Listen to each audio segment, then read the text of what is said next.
Hello दोस्तों, मैं हूं आपका बेयर, आपका दोस्त। आपका स्वागत कर रहा हूं मेरे चैनल में, जिसका नाम है दोस्तों इन्फो बेयर। दोस्तों, हम सबको पता है कि एस बैंक का जो है वो काफ़ी सारे इश्यूज फिलहाल चल रहे हैं। और उसी सब के बीच में एस बैंक ने सोचा था कि जो उनकी फाइनेंशियल रिक्वायरमेंट है उसको फुलफिल करने के लिए उन्होंने एफपीओ का प्लान लेकर के आए थे। और वो एग्जीक्यूट भी हुआ। एफपीओ का प्लान मतलब वो था फॉलो पब्लिक ऑफर। जैसे हम लोग आईपीओ करते हैं, जो इनिशियल पब्लिक ऑफर होता है, उसके बाद में अगर आपको वापस से पब्लिक के पास पैसे मांगने जाना है तो उसे फॉलोअप कहा जाता है। तो फॉलोअप पब्लिक ऑफर इसे कहा गया। और जब ये हुआ तो जब इसकी न्यूज़ आई थी तो काफ़ी सारी एक्साइटमेंट मार्केट में आ चुकी थी क्या होगा क्या नहीं होगा। काफ़ी सारे लोगों ने सोचा और बात की, डिस्कशन हुआ। हमने भी शायद वो वीडियो किया था और हमने भी आपको एडवाइस किया था कि क्या करना है क्या नहीं करना चाहिए। काफ़ी सारे बातें हुई थी और बाद में ये एफपीओ का प्लान अनाउंस हो गया, ये स्टार्ट हो गया, इसका क्वांटिटेटिव बाइंग हो गया और फिर रिटेल वालों का बाइंग हो गया और अभी ये क्लोज भी हो चुका है, लिस्टिंग का वेट कर रहे हैं। तो ये था पूरा सिनारियो। अब बात करेंगे कि क्या हुआ कि एफबीओ का जो एफपीओ है जो यस बैंक का, वो डूबते डूबते बचा, ऐसे मैंने क्यों दिया हुआ है आज टाइटल में, उसके बारे में बात करते हैं। तो आज का वीडियो शुरू करने से पहले दोस्तों मैं एक छोटी सी रिक्वेस्ट यहाँ पे करूँगा। देखिए क्या है, जब हम लोग वीडियो बनाते हैं तो काफ़ी सारा स्टडी करके बनाते हैं। तो कुछ चीज़ें ऐसी होती हैं जो शायद आपको नहीं पता हो या आप नहीं जानते हो। इसका मतलब ये नहीं होता कि वो चीज़ें एग्जिस्ट नहीं करती है। कुछ चीज़ें ऐसी होती है जिसका देखने का पॉइंट ऑफ व्यू अपना अपना अलग अलग होता है। जैसे सबको लगता है कि रेसिस्टेंस और सपोर्ट जो होता है वो बहुत ही बेसिक चीज़ें हैं और इससे अगर सबको पता चल जाता है तो फिर तो मार्केट करना बहुत इजी हो जाएगा। देखिए, सपोर्ट और रेसिस्टेंस सबको मालूम होता है, लेकिन उसको रीड करना और उसको इंटरप्रेट करना ये बहुत ही डिफिकल्ट वाली चीज़ होती है। इसलिए काफ़ी कम लोग उसको समझ पाते हैं।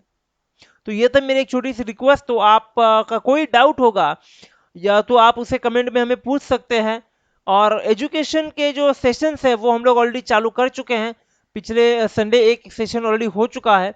अब आने वाले सैटरडे संडे भी हम लोग कोशिश करेंगे कि आपके लिए कुछ ना कुछ एजुकेशनल पार्ट लेकर के आए, जिससे आपके कंसेप्ट क्लियर हो। पहले तो कंसेप्ट पे फोकस किया जाएगा, फिर आपको चार्ट रीडिंग के बारे में हम लोग सिखाएंगे और फिर आगे चलते एक एक स्ट्रैटेजी के बारे में बात करेंगे हम लोग। काफ़ी लंबा सेशंस रहने वाले हैं ये चीज़। तो ये आने वाले महीने 2 महीने में आपको काफ़ी सारा कुछ सीखने को मिलेगा। बहुत सारा ट्रेडिंग एक्शन आपको देखने को भी मिलेगा, लाइव ट्रेडिंग भी होगी, काफ़ी कुछ चीज़ें होंगी यहाँ पे दोस्तों। तो अब लेकर के चलते हैं अपने आज के टॉपिक के। जो टॉपिक है हमारा कि यस बैंक का एफपीओ जो है वो डूबते डूबते कैसे बचा। तो शुरू करते हैं दोस्तों आज का वीडियो पहले स्लाइड के साथ में। और वो अपने सामने लेकर के आ रही है न्यूज़, जो है कि यस बैंक का एफपीओ जो है वो सब्सक्रिप्शन लेवल की अगर बात करेंगे तो 95% सब्सक्राइब जो है वो हो चुका है।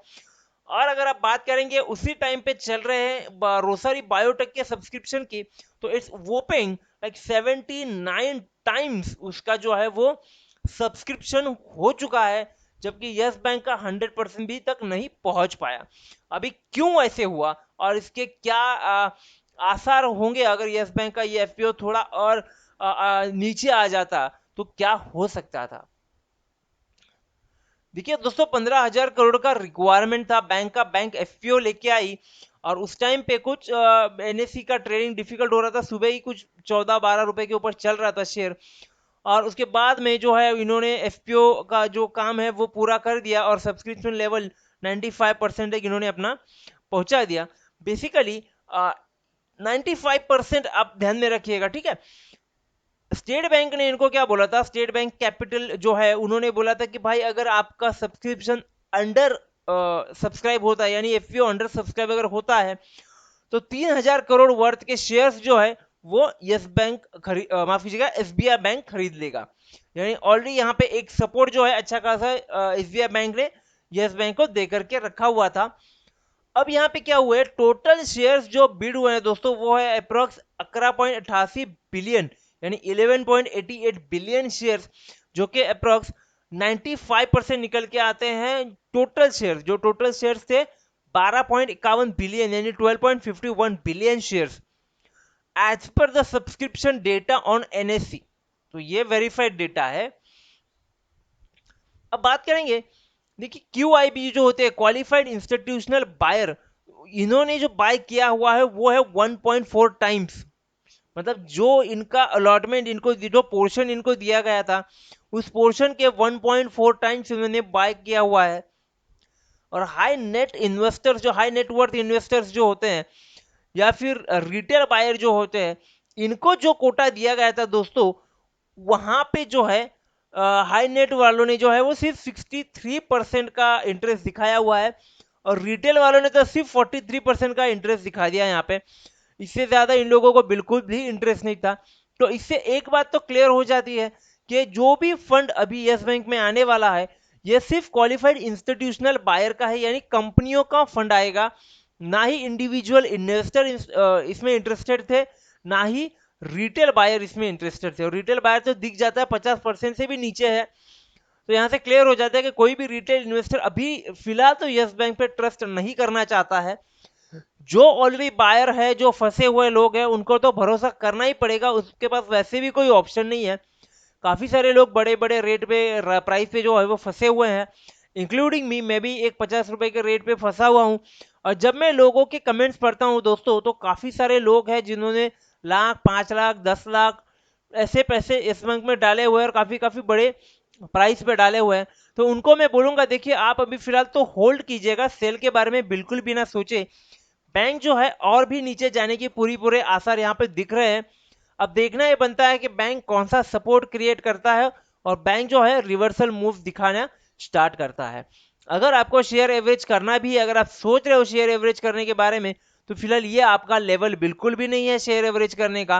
बैंक को बॉटम अप हो जाने दीजिए, पैसे पूरी तरह से आ जाने दीजिए, उसके बाद में सोचेंगे क्या करना है क्या नहीं करना है। हम नया वीडियो बना के आपको बिल्कुल उस टाइम पे बताएंगे कि भाई अभी यहाँ पे बिल्कुल सेफ एक जोन दिख रहा है, और यहाँ से बैंक जो है वो रीग्रो कर सकता है, और अभी आप अपने शेयर एक तो एवरेज कर सकते हो, या अपना प्रॉफिट जो है वो पिरामिड कर सकते हो।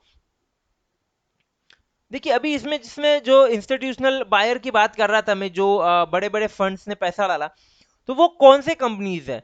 देखिए एचडीएफसी स्टैंडर्ड लाइफ ने इसमें पैसा डाला है, नॉर्गस फंड है, आईएफएफसीओ टोक्यो वाला फंड है, बीएनपी एग्रीगेट वाला फंड है, फिर एचडीएफसी म्यूचुअल फंड है, डी शॉ फंड है, फिर पीएनबी ट्रेजरी है, जेन स्ट्रीट है, एरिगिन फंड है, और मिलेनियम मैनेजमेंट ग्लोबल करके एक है वो है। ये सारे लार्ज इंस्टीट्यूट्स है जिन्होंने इस बैंक में काफी अच्छी खासी बाइंग की हुई है, जिनका कोटा जितना था उससे 1.5 टाइम्स यहाँ पर बाइंग हमें देखने को मिली है इनसे। यानी एक चीज पता चलती है कि इंस्टीट्यूशनल बायर्स यस बैंक में इंटरेस्टेड है, ना कि इंडिविजुअल इन्वेस्टर्स या फिर रिटेल इन्वेस्टर्स।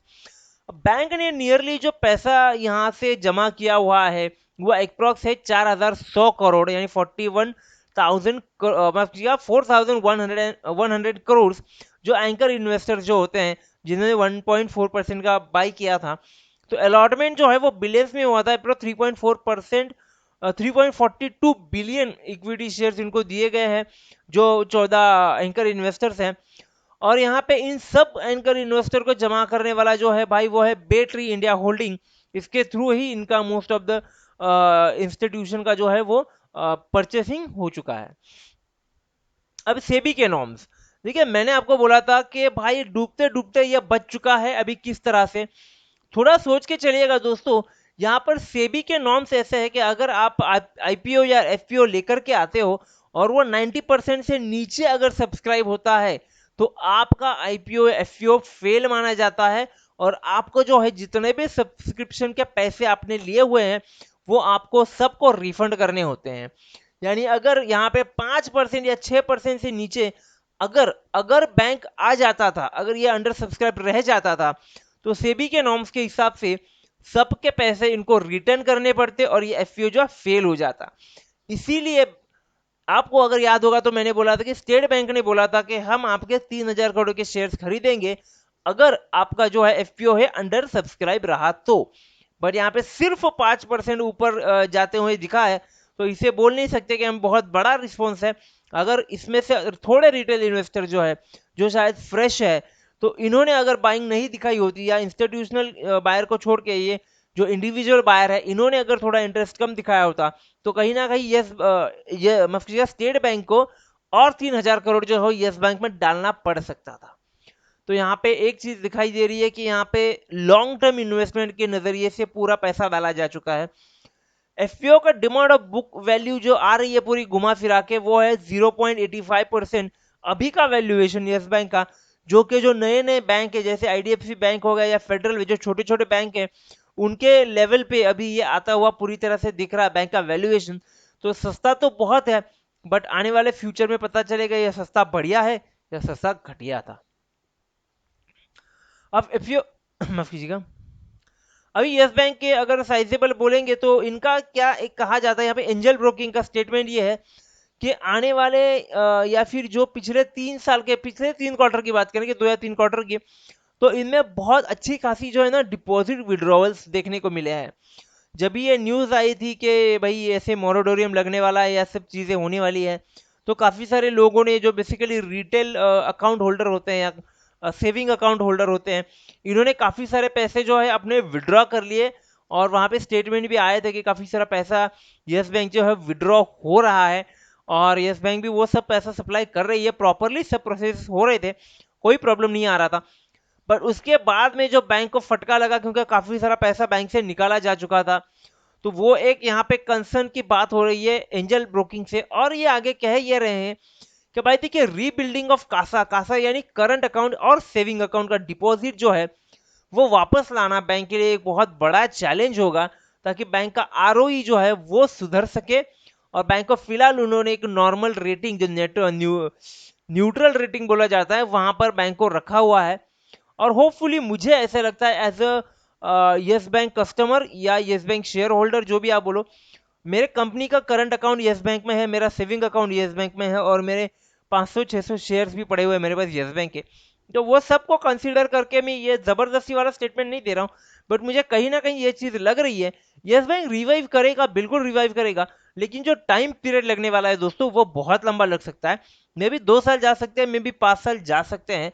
तो ये बहुत सोचने वाली बात है कि आप उतना वेट कर सकते हो। देखिए जल्द से जल्द रिवाइव हो जाता है तो वेल एंड गुड, सबको जल्दी प्रॉफिट होगा। लेकिन अगर थोड़ा टाइम लगता है तो आपको उसे होल्ड करने की कैपेसिटी रखते हो या नहीं रखते हो। जैसे ही अपना आपका जो है प्राइस हिट हो जाता है या थोड़ा बहुत प्रॉफिट निकल जाता है तो यहाँ पे आप बेच के निकल सकते हो, या फिर आप लंबा प्रॉफिट इंजॉय करना चाहते हो तो आप यस बैंक के साथ में बने रह सकते हो। यह है मेरा दोस्तों आज का स्टेटमेंट यस बैंक के एफईओ के बारे में। वीडियो अच्छा लगा है तो लाइक कीजिएगा, शेयर कीजिएगा दोस्तों और सब्सक्राइब जरूर कीजिएगा, ताकि हमें इनकरेज मिल सके कि हम लोग और वीडियो बनाएं। और नोटिफिकेशन बेल को जरूर क्लिक कीजिएगा ताकि आपको भी पता चले कि बेयर भाई ने वीडियो डाला हुआ है। थैंक यू वेरी मच दोस्तों।